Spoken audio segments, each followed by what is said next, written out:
Xəli silah olandan sonra, ekonomisi de işlemeyenden sonra zaten o rejim bitmiş sayılır.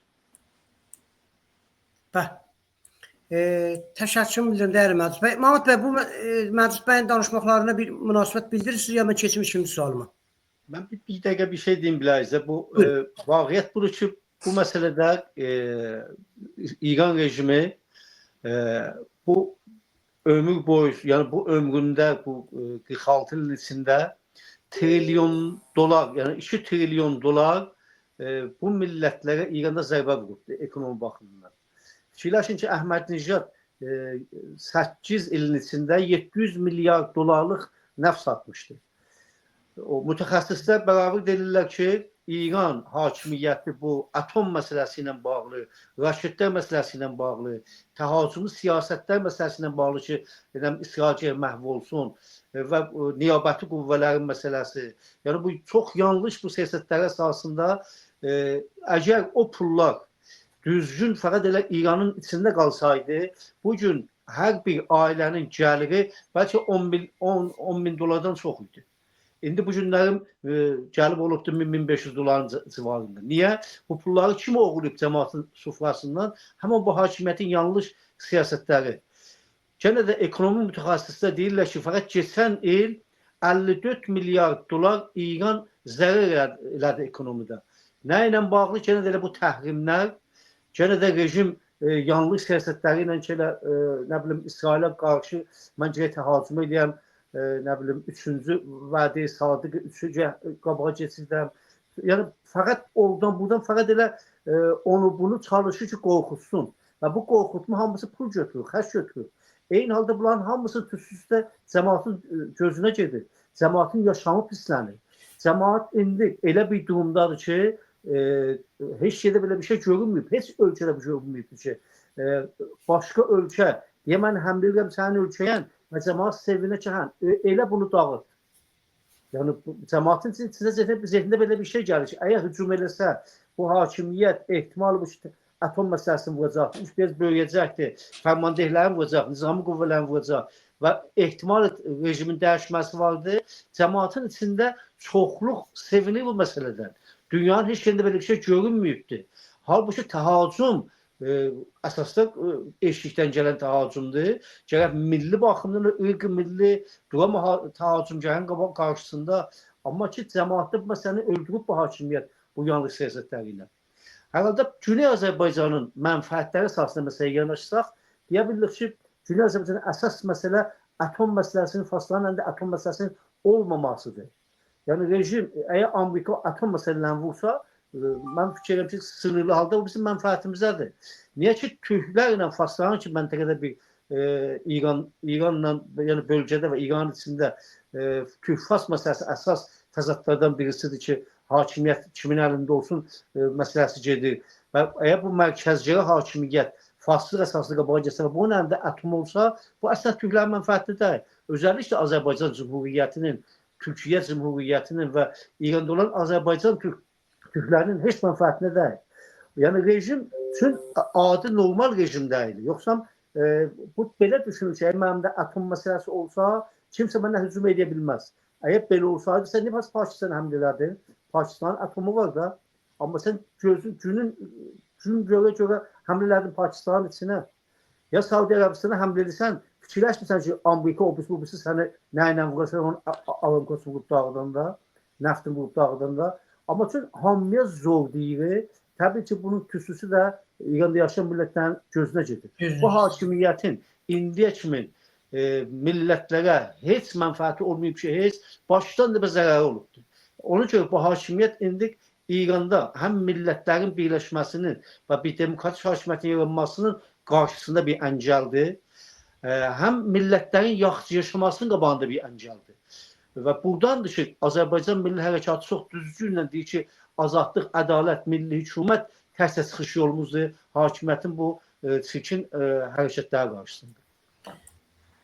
Təşəkkür edirəm Mahmud bəy. Siz dediyiniz kimi ancaq Amerikaya, İsrail bu İran-Amerika savaşını girmədən öncəlikçi çox gözəl gördülər. Bütün İranın bu qolları ki var idi. İndi İraqda olsun, Suriyədə olsun, Lubnan'da olsun hamısını vurdular, dağıttılar. Heç bir şey qalmadı və indi əgər Amerika qərar ola İrana elan savaş edə ya İranı vura çox arxayındır. Ən azı o yanlardan Amerikaya saldırı adında bir şey olmayacaqdır. Mən təşəkkür edirəm. Gözəl danışıq oldu. Həm bu konu hakkında elbette bizim ikinci konumuz da var. Bu Batı Azərbaycanda baş verən olaylara görə, Urmu qəziyyəsinə görə, əgər bu savaş olsa, işte Qəzədə Amerika ilə İran oturub müzakirədə bir-birinin İran baş əyməsə, çünki burada hüquqi bəşər məsələsi də var. Amerika onu da istəyir həll eləsin. Yəni İranda bu digər etniklər, hüquqi bəşər olsun. Bunlara görə də Amerika istəyib İranla danışsın. Bu Urmu məsələsi haraya gedəcək? Bu demək olar kütlənin orada iddiai ərazilikləri vardı. Bu qəziyyədən əgər İran Amerika savaş düşsə, nə qədər bu təhlükə yarana bilər bu coğrafiyalarda, nə qədər bizim təşkilatlarımızın az. Əlbəttə cavab verdilər, bizim millətimiz cavab verdi bu Urmu olaylarında, Asiyasında və özəlliklə bu gün 100 mindən çox, 120 minə yaxın demək olar sənin stadiuma gedib və orada gənə o torpaqlarımızı bizimdir, kimsəyə verməyəcək, bunlar səsləndi. Bir də bu konu başlamadan siyasi məhbuslarımıza görə son olaylar, son xəbərlər nə vardı Sayın Mahmud bəy? İzləyənlər sualınızın sonundan mən gəlim. Demək, Ayaz Seyfxa və Əzimi Qədim cənabları aclıq aksiyalarında bu kimi davam edirlər. Əzimi bəy 34 gündə səhv etməsəm və Ayaz Seyfxa da 27 gündür. Eyni halda bu Doğa günü ilə bağlı, Sizdəpədə günü ilə bağlı milli fəallarımızdan çox gözəl bir işlər oldu. Siyasi zindanlarımızın şəkillərini çıxartdılar və çalışdılar desinlər ki, unudulmayıbdır bu məsələ. Çünki bir hərəkət əgər zindanda olan qüvvələrini unutsa, demək o hərəkət heç vaxt elə bilməz irəli getsin. Yəni kimsə istəməz mübarizə etsin. Çünki belə ki, ailəsindən, işindən, gücündən uzaqda qalsa, kimsə bunun fikrində olmayacaqdır. Və buradadır ki, biz hər fürsətdən hər zaman çalışmışıq ki, zindanda olan milli fəallarımızın sözcüsü olaraq səslərini çatdıraq. Mən də elə bu qısa zamandan gələ də bir daha xatırladıram ki, Araz Aman, Ayaz Seyfxa, Əzimi Qədimi, Bağır Hacızadə, Şərəm Mərdanı, Murtaza Pərvin, Məhəmməd Ocaqlı, Muxtar İbrahimi, Fatıma Atəşi, Vədud Əsədi, Məhəmməd Rıza Fəqihi, Tahir Nəqəvi, Abdullah Vahidi, Səyyad Məhəmmədyan, Aydın Məhəmmədi və ha belə Kərim İsmailzadə, Kərim Boksir zindanda və çox sayıları ki biz tanımırıq, ilişkilərimiz olmur. Milli Hərəkətin rabitəsi zəifdir bilələri ilə. Ya onların milli hərəkətinin rabitələri zəifdir ki, Azərbaycan məsələsi ilə bağlı tutuqlamalar gedir, tuturlar, aparırlar, az saxlayırlar, sonra bıraxırlar. Ya elə qalırlar orada, burada kimsənin xəbərləri olmayandan ki, ailə deməsin, çətinliklər yaradar. Yəni, belə bir durum qabağa getməkdədir.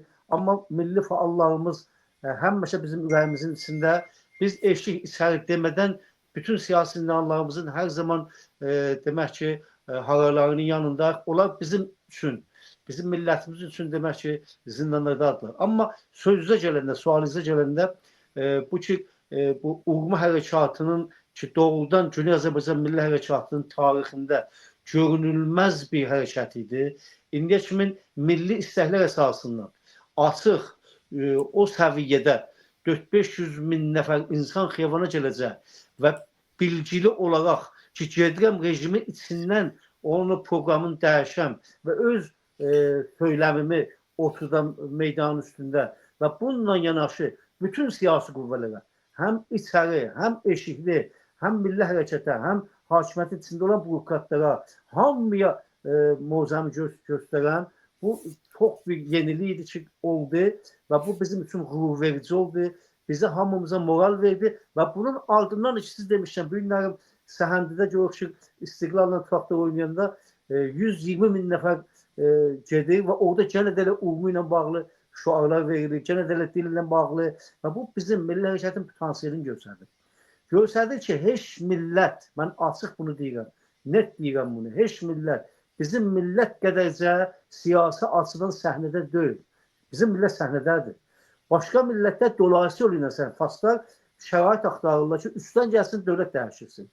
Nə bilim, Kürtlər baxılır ki, elə ki, Amerikası, o birisi buna yardım edəcək ki, gəlirlər, iş görələr edəyələr. Ya indi başqa millətlərdə bir dənə devrə getmək olar, amma bizimkində biraz şərait yaranı biləsinə bir yarım demokratik vəziyyətdə Bəli. biz eləyə biləcəyik ki, çox geniş səviyyədə gücümüzü göstərək. Və budur ki, bizə doğrudan qürurverici haldadır ki, biz bunu müqayisə edəndə bir neçə illər bundan qabaqla ki, çox difai haldaydıq. Say baxımından milli hərəkətimizdə elə hər tərəfdən international, BBC, Amerikası, o busu hücumdaydılar. Üstümüzə gəlirdilər. Bəli, amma indi isə biz daha hücumdayıq. Onlar difaiyə mövqedə. Yəni siz fikirləşin ki, fars şovinistləri, onların mediaları çalışırlar biz bunu işlər deməsinlər, göstərməsinlər, başqa bir şeylər ixtilafdır, nədir, özlərini gizləsinlər. Halbuki bu Fərvərdin hərəkatı, yəni Fərvərdin hərəkatı deyəndə həm sizdə pedagogikasında, həm demək ki, bu Eid-i Fitr içində, həm də ki, Urma hərəkatı. Baxanda görürük ki, üst-üstə doğrudan elə milyonlar insan cəşn adı ilə, bayram adı ilə, Urma məsələsinin xiyavanlarda oldu. Hakimiyyət məcbur qalıb dalı otursun. Cəmaatın şadlığını görür, onlar tutub, yıxıb dağıda bilmir. Və bu şadlıq rejimə qarşı. Və bayramlaşma Ərəb bölgələrində rejimə qarşı. Urma bölgəsində futbol məsələsi ilə, nə bilim, xiyabana çıxma ilə rejimə qarşı. Və rejim fəqət dalı oturur ki, bilir ki, millətlərin qarşısında durmaqlıq heç mənfəətli deyil. Və budur ki, bizim ürəyimizi açır və göstərir ki, doğrudan elə gələcək bizimdir. Yəni, o cür ki, biz düşünürük ki, gələcək bizimdir, dəfələrcə demişik. Bunun fəqət o siyasi açıdan yön verməsi ilə